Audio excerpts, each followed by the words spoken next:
তোমার রব কি বলে জানো? তুমি যাকে আমার চাইতে বেশি ভালোবাসবে, আমি তাকেই তোমার কাছ থেকে দূরে নিয়ে যাব আর তোমাকে বড্ড একা করে রাখবো।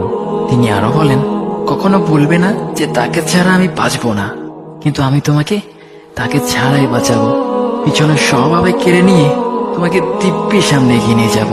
তুমি কি দেখো নি, ঋতুরাও যে 2 মাস পর পর বদলাতে থাকে, ছায়া দেয়া গাছের পাতাও তো শুকিয়ে যায়, আর যখন সবর হারিয়ে ফেলে তখন ঝরে পড়ে। কিন্তু তোমার রব তো ধৈর্যশীল ও পরম দয়ালু।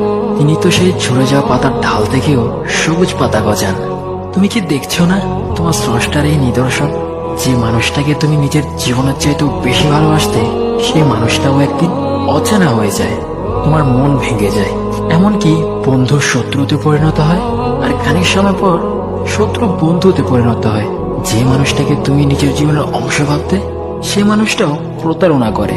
বুঝি না, এত কিছু হওয়ার পরেও তুমি তোমার রবকে বাদ দিয়ে সেই মানুষগুলোর উপরই ভরসা করো, যারা তোমাকে প্রতিনিয়ত কষ্ট দিয়েছে।